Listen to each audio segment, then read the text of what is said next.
Bonjour les amis, c'est Astrologix pour un nouveau podcast, podcast numéro 13 en ce vendredi matin de bonne heure. Ici le temps est frais, le ciel est limpide, bleu, c'est une belle matinée d'automne. Les oiseaux chantent et donc tout est parfait. Aujourd'hui, je viens vous parler de plusieurs choses. Je viens vous parler de la rentrée du soleil dans le signe du Scorpion. Aujourd'hui même, ce matin même, le soleil rentre à l'instant là dans le signe du Scorpion. Et donc ça va être les propos du podcast. J'évoquerai également la conjonction du soleil et de Mercure dimanche prochain, là, après-demain. Et enfin, le début de la phase d'opposition entre Uranus et le Soleil. Uranus-Soleil, l'opposition exacte, ce sera samedi prochain, jour de pleine lune, qui sera définitivement hyper intense. Et cette phase d'opposition, on pourrait dire qu'elle va durer là une quinzaine de jours. Et je reviendrai sur sa signification, son sens. Donc voilà, donc j'ai souri ce matin puisque le podcast numéro 13 c'est le chiffre de la transformation. Et aujourd'hui on rentre dans le signe du Scorpion, signe de la transformation. Alors j'avais pas du tout prévu mon histoire, donc j'ai trouvé magnifique le clin d'œil là de mon je suis, de l'être divin présent en moi, l'être divin que je suis. Et donc je vais vous parler un peu du Scorpion, cette énergie scorpionique. C'est d'abord un signe d'eau, ça nous parle d'intensité, c'est une eau plutôt là j'ai une mare en face de moi, c'est bien cette eau là, eau profonde, eau parfois un peu trouble, qu'il nous revient d'apporter clarté. Et donc ce signe du Scorpion, ça parle de sensibilité, ça parle d'énergie. On associe souvent en astrologie le Scorpion à toutes les thématiques autour de la sexualité, du pouvoir, mais aussi de l'argent, de la finance, de la mort. En tout cas, souvent, j'ai pu remarquer que ça nous parle quand même beaucoup d'énergie et de cette quête d'énergie. Alors, où je vais puiser mon énergie et qu'est-ce que je fais de l'énergie? Et c'est bien la question que nous pose pour moi ce mois dans lequel nous rentrons en Scorpion. Et c'est vraiment comment j'utilise le pouvoir issu de cette présence d'énergie et surtout où je vais prendre l'énergie. Est-ce que je vais la prendre à l'extérieur de moi, en manipulant, en ayant des stratégies, ou alors je prends la responsabilité de mon circuit énergétique et je fais appel à l'information divine en moi, au je suis, afin de pourvoir à tous mes besoins, à satisfaire à tous mes besoins. Donc c'est un peu un des enjeux de cette énergie de Scorpion, c'est l'utilisation de son pouvoir. Alors dans le beau terme, dans le bon sens du terme, c'est-à-dire comment j'utilise cette conscience que j'ai de moi pour apporter ma pierre à l'édifice du collectif. Le Scorpion, c'est un signe qui est tout à fait lié à créer de la synergie entre des personnes, entre des groupes, et donc c'est quelle pierre j'apporte au collectif. Donc ça c'est vraiment une dynamique qui va nous accompagner là, on va dire les 6 prochaines semaines, parce que la prochaine nouvelle lune sera aussi en Scorpion, donc ça va nous amener jusqu'à courant novembre. Ce soleil Scorpion qui vient de rentrer, il est encore teinté de la balance et c'est une belle aide puisque la nouvelle lune dernière était en balance et donc cette énergie de la balance est encore très présente, on pourrait dire, dans le soleil malgré son entrée dans le signe du Scorpion, et il nous invite donc cette balance on peut y aller avec beaucoup d'empathie, beaucoup de présence à soi-même, de diplomatie presque, pour aller à la rencontre de cette intériorité représentée par le Scorpion. Au niveau du corps, le Scorpion, c'est l'appareil génital, c'est la base de la colonne vertébrale. C'est donc ce réservoir intense d'énergie qui est présent là à la base de notre colonne vertébrale. C'est aussi le Scorpion, tout ce qui est non dit, tout ce qui est caché, tout ce qui est secret. On associe beaucoup ces thématiques au thème du Scorpion, et donc lorsqu'on rentre dans son l'énergie, eh bien, on est invité à révéler ce qui est non conscient, à mettre de la lumière sur nos stratégies inconscientes, nos comportements ou les manières dont on peut aussi être soi-même utilisé ou manipulé par exemple. Donc c'est vraiment des bons moments pour aller voir ça. C'est pas tout le temps agréable parce que ça nous met face à des aspects de nous-mêmes que parfois nous ne souhaitons pas voir, mais le soleil est dans ce signe et il nous apporte donc toute la conscience solaire que je vais accueillir en cet instant, qui se présente d'ailleurs entre les arbres là, et derrière un voile nuageux très léger, il sort actuellement et je me relie donc intensément à lui, à ce soleil extérieur, mais aussi à ce soleil à l'intérieur. Je me relie à mon chakra du cœur, à ce centre cardiaque. Et je prends un temps, et vous pouvez prendre ce même temps si vous le souhaitez, pour accueillir le soleil, accueillir cette énergie du scorpion et la mise en lumière de tout ce qui a besoin d'être révélé. Et c'est vraiment la période là. 2020, tout doit être révélé. Toutes les insatisfactions, ce qui n'est pas aligné, doit être mis en conscience. Et les actions ou un changement d'attitude face à ces mêmes, à la relation à ces événements, à ces circonstances que l'on trouve insatisfaisantes, doivent changer. Sont invités à se changer en tout cas. Pour aborder 2021, totalement disponible pour vraiment se mettre en marche vers l'ère du Verseau, vers la nouvelle ère.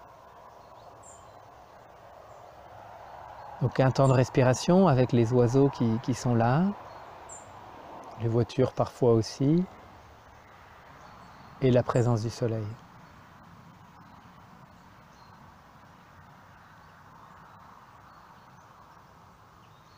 C'est d'autant plus intéressant d'aller visiter ces profondeurs puisque Mercure est en rétrogradation depuis 10 jours et encore pendant 10 jours. Et il nous invite vraiment à aller aussi dans nos profondeurs. Il sera en conjonction exacte avec le Soleil dimanche prochain, après-demain. Et donc c'est des moments vraiment où on peut avoir de la guidance puissante intérieure. Je rappelle, hein, Mercure est d'autant plus dans sa phase de rétrogradation, c'est le messager des dieux. Donc on peut vraiment être canal là, de notre je suis, des mondes spirituels, afin d'avoir le soutien, l'éclairage nécessaire pour descendre dans nos profondeurs. Me vient l'image de, voilà, de soi avec une lanterne qui descend, un escalier pour descendre à l'intérieur de soi et éclairer ce monde intérieur, ce vaste monde intérieur. Toutes les peurs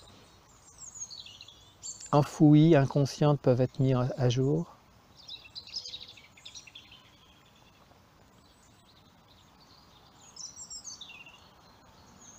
Et on descend dans notre monde intérieur, on arrive à là, on pourrait dire au niveau de notre bassin, qui représente un peu l'athanor, on pourrait dire, l'athanor des alchimistes. Et dans cet athanor, nous pouvons y déposer tout le plomb, tout le charbon de nos expériences non digérées, afin de transformer ça en or, en lumière, en diamant. Et je vous invite à ce temps d'alchimisation, qui est vraiment un mot-clé pour ce mois Scorpion, de transformation,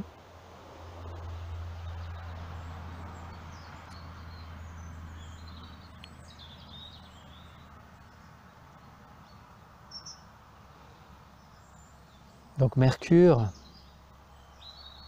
chacun peut recevoir sa propre guidance. Les guidances sont puissantes en ce moment, vraiment autant les ombres remontent à la surface, on le voit individuellement mais dans nos sociétés, dans le monde, dans l'actualité, autant tout est révélé en cette période apocalyptique de révélation. Autant la lumière spirituelle, la lumière vraie, authentique, est aussi disponible pour regarder toutes les situations, aussi difficiles, horribles parfois soient-elles, avec la conscience supramentale, avec la conscience solaire, avec notre être divin.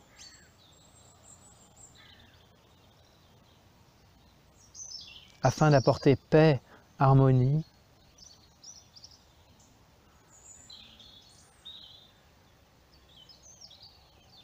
dans notre perception, vision du monde.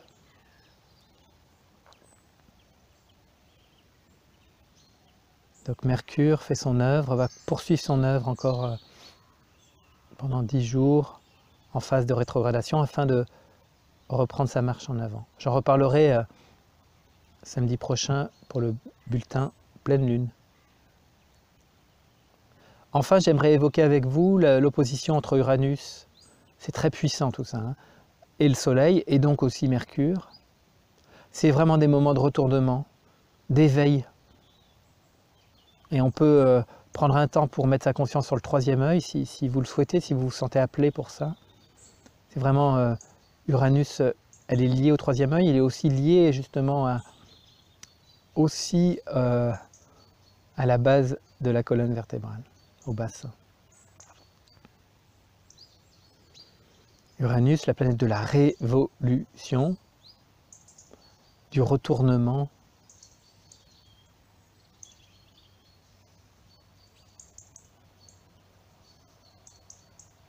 de la métanoïa, comme appelaient les Grecs. C'est vraiment cet retournement vers soi-même afin d'y rencontrer notre source, l'être de lumière. Uranus est donc opposé au Soleil.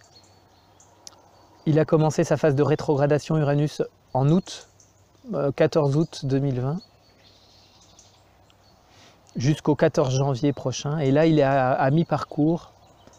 Quand Uranus est en opposition au Soleil, ça veut dire qu'il est très proche de la Terre.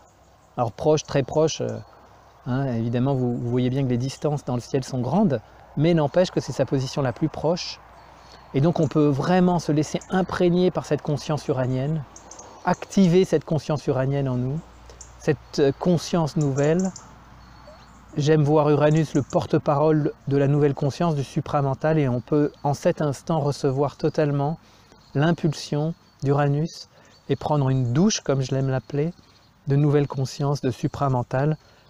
À ce moment même, le Soleil sort un peu plus, et même totalement, puisque j'ouvre maintenant les yeux, et se présente totalement à ma vue, dans l'axe dans lequel je suis.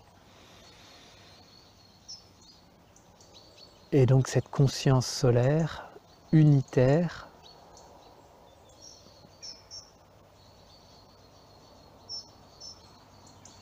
peut être reçue de nous, par chacun de nous, par chacun de vous,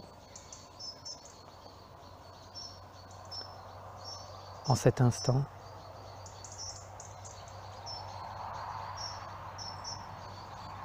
Uranus, c'est vraiment la planète qui invite à des changements inattendus, soudains, imprévus. C'est lié en ce moment en rétrogradation à toute forme d'insatisfaction qu'on peut percevoir dans sa vie. Et là, il peut avoir une grande conscience pendant 15 jours sur ces insatisfactions. Une invitation par la suite à acter, à agir, à poser les actes en conséquence de ces perceptions d'insatisfaction. Et on aura on pourrait dire le soutien d'Uranus jusqu'au 14 janvier prochain et sa phase directe pour acter, voilà, soit un changement de regard sur des satisfactions insatisfaisantes pour changer la relation avec l'insatisfaction, ou bien changer carrément de travail, d'endroit, de lieu, de relation. Tout ce qui semble insatisfaisant dans ma vie peut être vraiment transformé sous l'impulsion d'Uranus. À nous de se saisir, hein, bien sûr, on a la liberté, bien sûr, de répondre à l'appel des planètes appelle des planètes qui nous poussent à devenir soleil, qui nous invitent à reconnaître cette nature solaire en nous et à l'accomplir sur la Terre.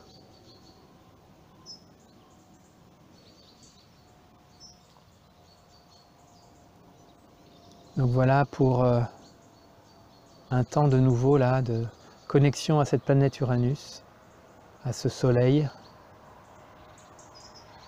qui maintenant inonde mon visage. Et je laisse un temps de silence afin que chacun puisse recevoir l'éclairage, l'élévation de conscience, permettant de regarder chaque situation avec la hauteur, avec la maîtrise nécessaire, et les 3 planètes en Capricorne toujours, Saturne, Jupiter, Pluton, nous aident et nous poussent à cela, à reconnaître notre souveraineté. Et c'est urgent, et c'est important en ces temps d'effondrement des anciennes structures, même si celles-ci tentent leur baroud d'honneur et s'accrochent coûte que coûte à leur pouvoir, à leur contrôle. Mais c'est un peu le chant du cygne quand même. Hein.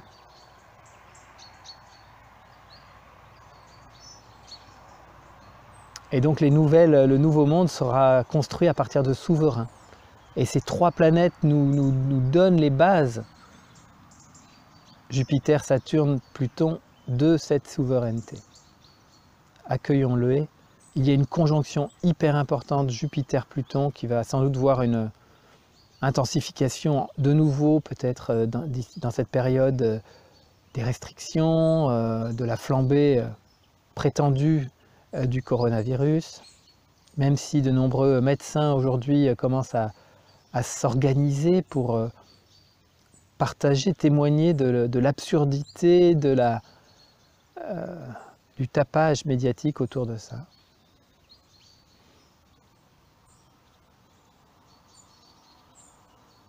Ok.